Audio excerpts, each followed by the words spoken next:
This is Greg Troutwine with Maritime Reporter TV, and we're very pleased to be in Hamburg, Germany at SMM 2024.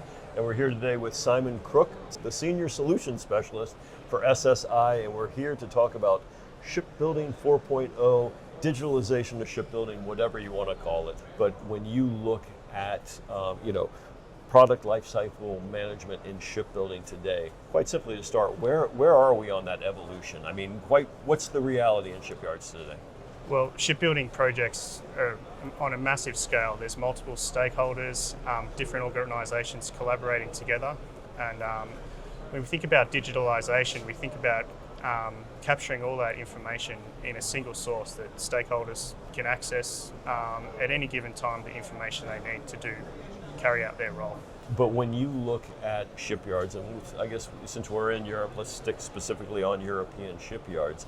How specifically can European shipyards benefit from a PLM system? They're all unique one-off builds. There's a lot of partners collaborating together, and where we help out is with that information platform for projects to collaborate.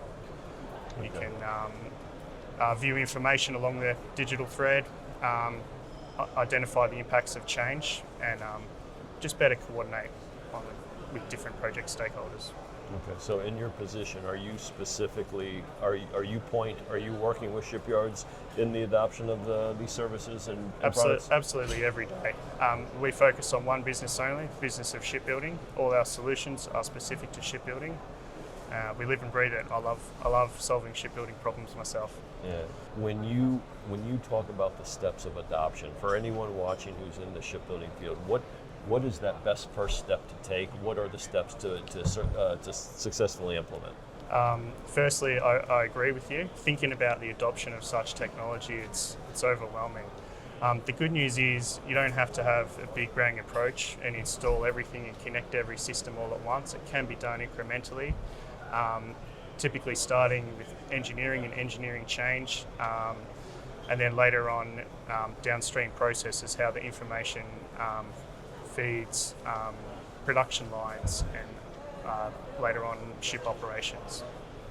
Yeah, no, I mean, it's interesting because, as you know, every shipyard's a little bit different. If it's a Navy shipyard, if it's a commercial shipyard, everybody has their own unique way of doing Absolutely, things. they have their own processes, and even deliverable documentation can vary a little bit between shipyards depending on what their production are comfortable with. Mm-hmm.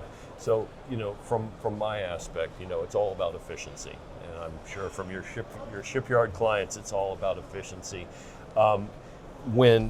When you look at the clients that you've dealt with, and I know sometimes it's hard to name names, but can you give, if you can't name the name, that's great if you can, but can you give an example, a sample of a shipyard that you've worked with to help them transfer their processes and talk about some of the advantages that they've found? Absolutely. Quite often we see disconnected information, so legacy databases and siloed information, and we see a lot of double handling of work where they might use separate CAD tools to produce separate results rather than a common 3D model.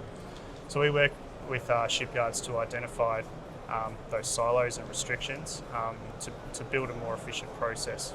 So I guess when you look at your shipyard clients, how does SSI support your clients for that successful adoption? Good question. So like I said earlier, we're in one business only, the business of shipbuilding.